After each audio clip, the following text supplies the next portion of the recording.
5장 19절부터 24절 말씀으로 예수 안에 있는 생명이라는 제목으로 말씀을 전하겠습니다. 예수 안에 있는 생명.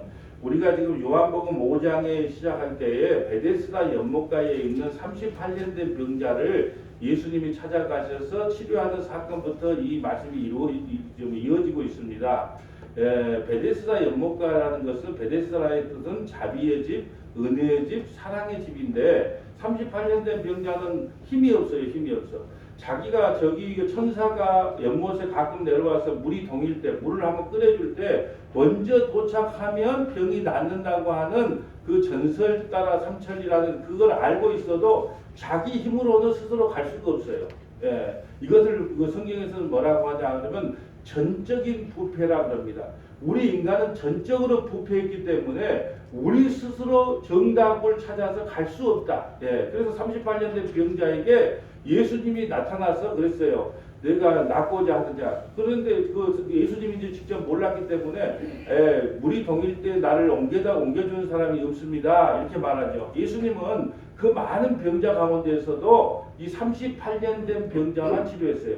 이것을 뭐라고 말을 하냐? 무조건적 선택이라고 그래요. 나는 많은 사람을 구원하러 오는 게 아니고 내 백성, 오직 38년 된 내 백성만 구원하러 왔다. 이걸 무조건적 선택 또한 제한 속죄라 그래요. 나는 세상의 모든 사람을 구원한 게 아니고 창세전의 생명책에 기록된 이 38년 된 병자 또 그 가늠하다 잡힌 여인, 죽은 나사로 이렇게 창세전의 생명책에 기록된 자를 구원하러 왔다. 이것을 제한 속죄라고 이야기를 합니다. 그렇다면 38년 된 병자가 병이 낫고 나서 병이 낫으려고 할 때 나는 병 낫기 싫어요. 병 낫기 싫어요. 난 절대 병 낫기 싫습니다. 제발 내 병 고치지 마세요. 라고 해도 하나님께서 창세전에 택한 백성을 무조건 고쳐줍니다. 무조건 선택해서 구원시켜줘요. 이것을 저항할 수 없는 은혜라 그래요. 나 천국 가기 싫은데요. 천국 가면 골프장도 없고 노래방도 없어서 재미없으니까 나는 안 갈 거예요. 라고 아무리 발버둥 쳐도 한번 선택받은 사람은 저항할 수 없는 은혜로 구원을 받아요. 그리고 마지막 뭐냐? 성도의 견인이 있어요. 하나님께서 우리가 아무리 세상에 삐뚤은 길로 가고 다른 길로 간다 할지라도 하나님께서 질질질질 끌고 성령의 인도함을 받게 해서 천국까지 인도한다. 이것을 성도의 견인이라고 해요. 그래서 이 38년 된 병자 하나 고친 사건을 통해서도 우리 장로교의 핵심 교리인 그 5대 교리가 이곳에 다 묻어져 있단 말이죠. 오늘은 중요한 게 뭐냐면 이 38년 된 병자를 통해서 우리에게 주신 말씀이 뭐냐면 오직 생명이란 것은 예수님 안에만 있다. 다른 데는 없다. 다른 데서 아무리 생명을 찾으려고 해도 생명으로 연결되는 길은 아무도 없다. 오직 예수 안에만 생명이 있다. 너희가 생명으로 알고 있는 그거 다 헛거다. 건강 그거 너희들이 아무리 건강을 챙겨봐라. 건강하려고 별 노력을 다해도 100살 넘기기가 힘들어요. 그런데 아무리 우리가 몸부림쳐도 우리 스스로는 생명에 이를 수가 없어요. 마치 38년 된 병자와 같은 모습이 우리예요. 그런데 예수님이 우리를 찾아오셔서 생명을 보여줘야 우리에게 비로소 생명이 생긴다는 말씀이에요. 자, 오늘 본문 볼까요? 오늘 본문 요한복음 5장 19절입니다. 그러므로 예수께서 그들에게 이르시되 내가 진실로 너희에게 이르노니 아들이 아버지께서 하신 일을 보지 않고는 아무것도 스스로 할 수 없나니 아버지께서 행하신 그것을 아들도 그와 같이 행하느니라. 지금 아버지가 무슨 일을 하고 계실까요? 자기 백성을 하나도 잃어버리지 않고 구원시키는 일을 한단 말이죠. 그러니까 예수님이 이 땅에 오셔서 아버지가 구원하라고 하는 아까 그 제한 속죄, 무조건적 선택, 그들을 찾아가서 그들을 구원하는 것이 아버지의 일이고 아들의 일이에요. 그러면 아버지와 아들의 일을 하기 위해서는 예수님이 큰 일을 해야 되는데 오늘 큰 일이 뭐냐? 20절에 나와요. 아버지께서 아들을 사랑하사 자기가 행하시는 것을 다 아들에게 보이시고 또 그보다 더 큰 일을 보이사 너희로 놀랍게 여기게 하시리라. 예수님이 큰 일을 하시겠대요. 그러면 큰 일이라는 것이 요한복음 우리가 6장에 보면 오병이어 사건을 통해서 5,000명을 먹이는 사건도 있고 8장에 보면 가늠하다 잡힌 여인도 예수님이 구원해주고 또 9장에 가면 소경의 눈도 치료해주고 또 요한복음 11장에 보면 죽은 나사로도 치료해주는 것도 큰 일이지만 여기서 말한 큰 일은 뭐냐면 예수님이 십자가를 지시는 일이 큰 일이에요. 예수님이 십자가를 지시지 아니하면 아무도 구원할 수 없어요.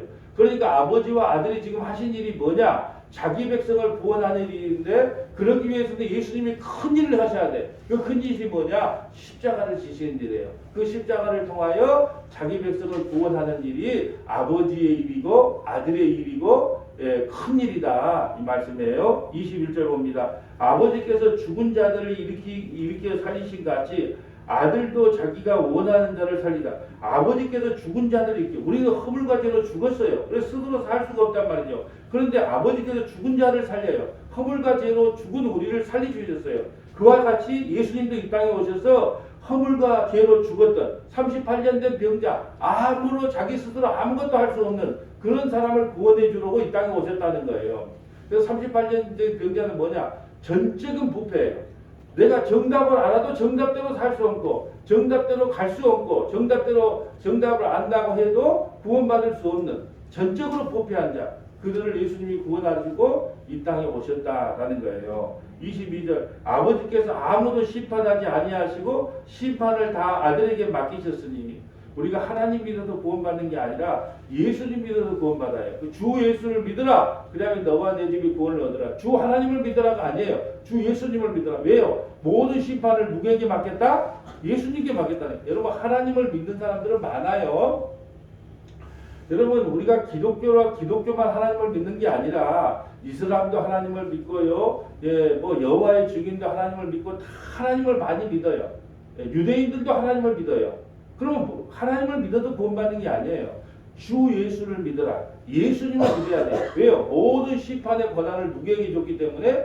예수님께 줬기 때문에. 그래서 이 심판의 권한이 예수님께 있기 때문에 예수님을 믿으면 구원을 받고 예수님을 믿지 않으면 심판을 받아요. 다른 말로 할까요? 오늘 본문식으로 큰 일을 믿으면 구원을 받고, 큰 일이 뭐예요? 십자가를 믿으면 구원을 받고 십자가에 매달린 예수님을 믿지 않으면 지옥에 간다. 모든 심판을 누구에게 맡겼다? 예수님께 맡겼다. 23절 이는 모든 사람으로 아버지를 공경한 것과 같이 아들을 공경하게 하려 하심이라. 아들을 공경하지 아니하는 자는 그의 보내신 아버지도 공경하지 아니하느니라. 자 보세요.